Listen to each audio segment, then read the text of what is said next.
안녕하세요. 가톨릭TV 구독자 여러분, 서울주보에서 영화 칼럼을 쓰고 있고 비하인드 영화 칼럼 진행을 맡게 된 구본석 사도요한 신부입니다. 네, 안녕하세요. 구본석 신부님과 함께하는 비하인드 영화 칼럼에서 함께 진행을 맡게 된 김선아 비비아나 배우입니다. 반갑습니다. 가톨릭TV 채널을 통해 서울주보 영화 칼럼에서 소개하는 영화들을 다시금 상세하게 살펴보는 시간을 마련했는데요.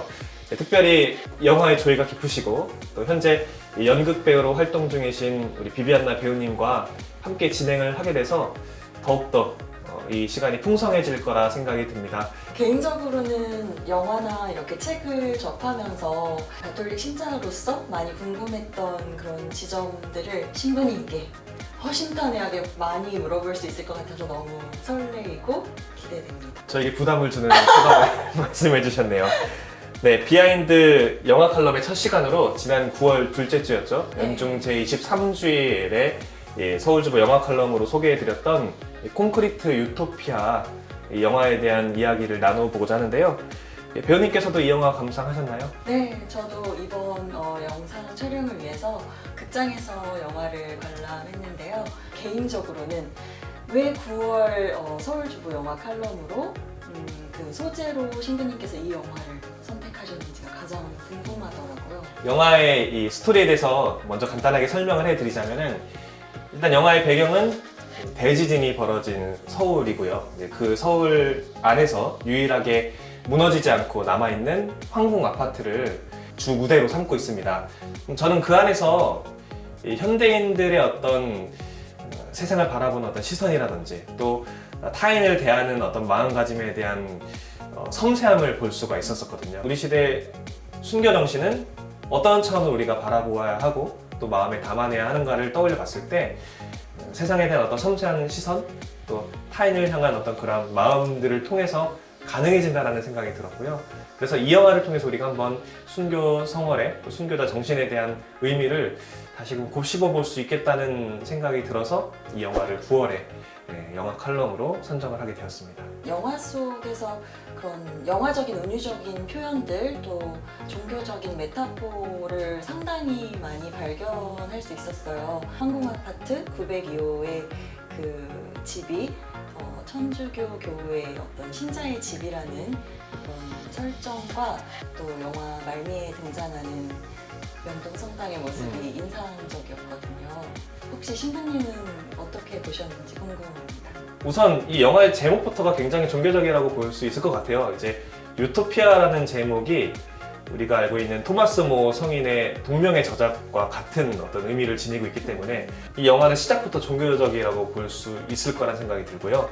특별히 영화는 탈출기의 여러 지점들을 굉장히 의미 있는 장치로 활용을 하고 있어요. 네, 이 주인공 영탁, 이병헌 배우가 연기했던 영탁의 또 다른 이름이 있잖아요. 네. 이름이 뭔지 혹시 기억나시나요? 말해도 되나요? 스포가 될까봐. 모세범. 네, 모세범. 누가 떠오르는 이름이신지 혹시 네. 알아맞히실 수 있을까요? 구약 성경에 등장하는 가나안 땅으로 이끄는 모세. 네, 그렇죠. 이집트로부터 이스라엘 백성들을 탈출시킨 모세의 이름을 떠올릴 수 있는 이름을 이 영탁의 또 다른 이름 안에 담아냈다는 것 자체도 일단 우리가 탈출기와 맞물려 볼 수 있는 하나의 시작점이라고 볼 수 있는데 이 영탁을 중심으로 이어지는 이야기의 흐름 안에서 계속적으로 탈출기의 메타포들이 등장을 하거든요. 황궁 아파트 외부에는 이제 어떤 폭발로 인한 불기둥이 이렇게 솟아나는 걸 볼 수가 있게 되거든요.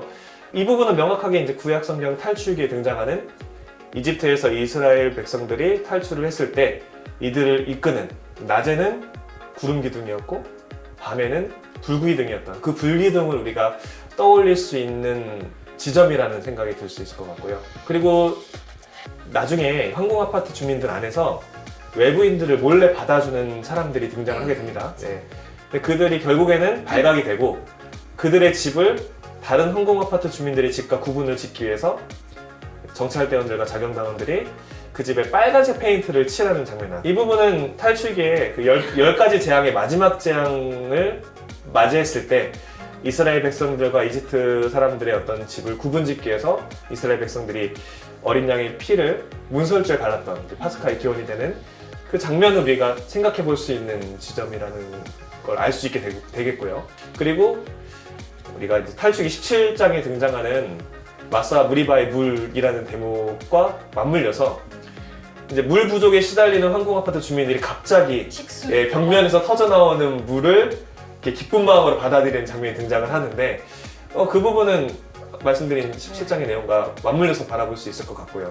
그 외에도 이 황궁 아파트 주민들은 자신들의 아파트만 서울 시내에서 무너지지 않고 남아있다는 것을 두고서 계속 선택받았다라는 표현을 사용하거든요. 네. 그런 의미에서는 이스라엘 백성들이 스스로를 선택받은 민족이라고 의식했던 것과도 맞물려서 바라볼 수 있는 대목이라는 생각이 듭니다. 탈출기에서는 이스라엘 민족을 구원하는 그런 표식들로 쓰였던 것들이 영화 속에서는 특권층들의 이권만을 챙기는 계급을 나누고 뭔가 나와 너를 분류하면서 그런 선민사상이라든지 선민의식, 타인에 대한 배타성을 강조하는 이런 도구들, 장치들로 쓰인 게 굉장히 저는 재미있었거든요. 제가 그 지점을 인상적으로 파악했기 때문에 그래서 제가 순교자 성월의 의미에 맞추어서 이 영화를 네. 서울주보 영화 칼럼에 이렇게 기재하게 된 것 같고요. 더 이상 물리적인 순교나 어떤 박해, 어떤 그런 것들을 경험할 일은 거의 없잖아요. 네. 그런 의미에서 과연 우리 시대 신앙인들이 순교 정신을 어떻게 의식하고 또 받아들여야 하는지에 대해서 떠올려 본다면 우리의 그냥 평범한 일상 안에서의 삶의 태도에 달려있다는 생각을 해보게 될 것 같아요. 우리가 뭐 영화 속 상황처럼 대지진을 마주할 일은 극히 드물겠지만 나에게 찾아오는 어떤 결정적인 순간에도 하느님께서 바라시는 선택을 할 수 있고 하느님께서 우리를 바라보시는 시선에 따라서 다른 이들을 바라볼 수 있는 마음을 계속해서 유지하고 간직해 나갈 수 있지 않을까라는 생각이 들거든요. 뭐 거창한 순교도 분명 큰 의미는 우리에게 지금까지도 전달되어질 수 있겠지만 그런 삶 안에서 소소하게 우리가 갖춰 나갈 수 있는 상대방을 포용적인 시선으로 바라보고 또 주님께서 우리를 바라보시는 그 자비의 시선으로 다른 사람들을 마주할 수 있는 그 태도가 결국 순교 정신을 우리가 극적인 상황 속에서도 발휘할 수 있는 그런 하나의 계기로서 작용할 수 있지 않을까. 이 영화에 대한 의미와 맞물려서 우리가 바라볼 수 있을 거라는 생각이 들었습니다. 대지진이 벌어졌기 때문에 이들이 이런 태도를 보인다는 것이 아니라 이들이 이미 한국 사회, 그것도 서울이라는 그 도시 공간 안에서 아파트들끼리 서로 시세에 따라서 구분 짓는다든지 또 같은 아파트 안에서도 자가인지 전세인지에 따라서 구분 짓는 시선을 이미 갖춰왔기 때문에 대지진이라는 극단적인 상황 안에서도 결국에는 서로를 포용하고 배려하고 받아들여주고 희생하는 모습을 보이기보다는 이전과 마찬가지로 구분 짓고 판단하고 또 배타적인 차원으로 이렇게 금을 긋고 나누는 모습을 보이는 게 당연해지는 것 같다는 생각이 들었습니다. 그래서 그런 것들을 당연하지 않게 여기는 마음으로부터 우리가 순교 정신, 순교자 성월의 의미를 마음으로 새기는 그런 삶이 가능해질 거라는 생각을 하게 될 것 같습니다. 전 또 개인적으로 그 이동훈 배우님이 부른 영탁이라는 인물이 가수 윤수일 씨의 아파트라는 노래를 부르는 장면이 굉장히 강렬하게 다가왔어요. 혹시 그 장면을 어떻게 보셨는지? 일단 그 장면 안에서의 이병헌 배우의 연기가 굉장히 도드라지기도 했고 뛰어나시기도 했고 영탁이라는 인물이 이전보다 한층 더 거듭나는 계기가 그 노래를 부르는 장면으로부터 이어진다고 보였었거든요.